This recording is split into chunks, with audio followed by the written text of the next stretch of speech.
nail extension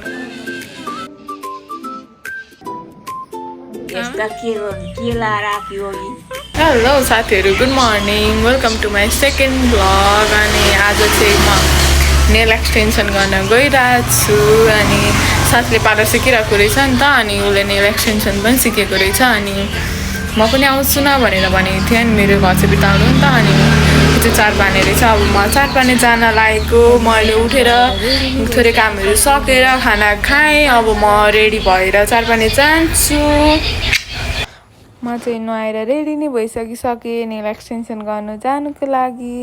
अनि म चाहिँ घरदेखि निस्केँ झापामा अहिले अत्याधिक गर्मी छ क्या पानी मजाले परेको छैन नि त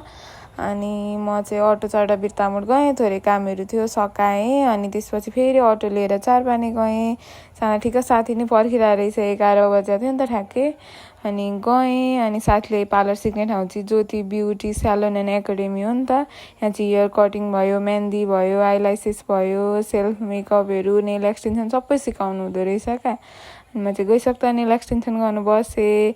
मेरो चाहिँ यो फर्स्ट टाइम हो नेल एक्सटेन्सन होइन मलाई कस्तो हुन्छ थाहा नै थिएन गर्न चाहिँ मन थियो तर गरेकै थिएन क्या यत्तिकै भइरहेको थियो अनि ऊ चाहिँ मेरो साथी सुजिता हो नि त ऊ चाहिँ खासमा मेरो भन्दा पनि दिदीको साथी हो क्या दिदी र उसले चाहिँ सँगै काम गरेको तर हाम्रो नि स्न्यापमा फ्रेन्ड भयौँ अनि उसले नि स्न्याप पठाउँथ्यो मैले पनि त्यसै गरी हाम्रो चिनजान भएर बोल्न थालेको अनि मेरो चाहिँ नेल कस्तो लाउने भनेर मैले नसोचिरहेको थिएँ क्या जस्तो आउँछ तिमीलाई लगाइदेऊ न जस्तो हुँदा नि हुन्छ भनेर किनभने मलाई त्यस्तो यो लगाउने त्यो अलिक झिलिकमिलिक टाइपको फुलहरू भएको त्यस्तो मन पर्दैन क्या नर्मल्ली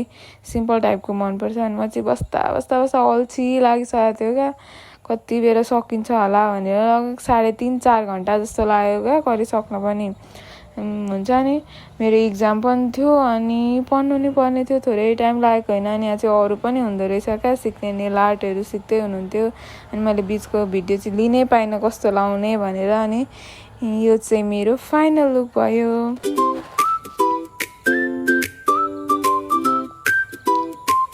टाडा अनि मैले चाहिँ नेल पनि लगाइसकेँ यस्तो लगाएँ यसलाई चाहिँ क्याटाई टाइपको नेल भन्दो रहेछ क्या अनि यस ब्ल्याक त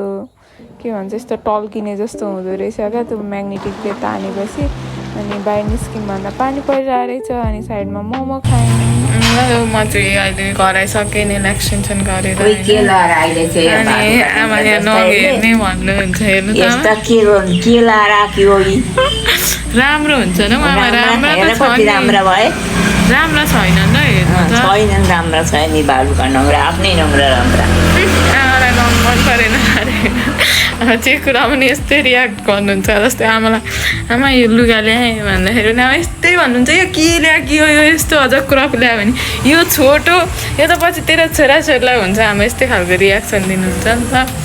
अनि सो मेरो आजको दिन चाहिँ यस्तै गरी बित्यो अहिले म घर आएर मेरो कामहरू सकेर म यत्तिकै बसिरहेको छु थ्याङ्क यू फर वाचिङ फेरि अर्को भ्लगमा आउनेछु बाई बाई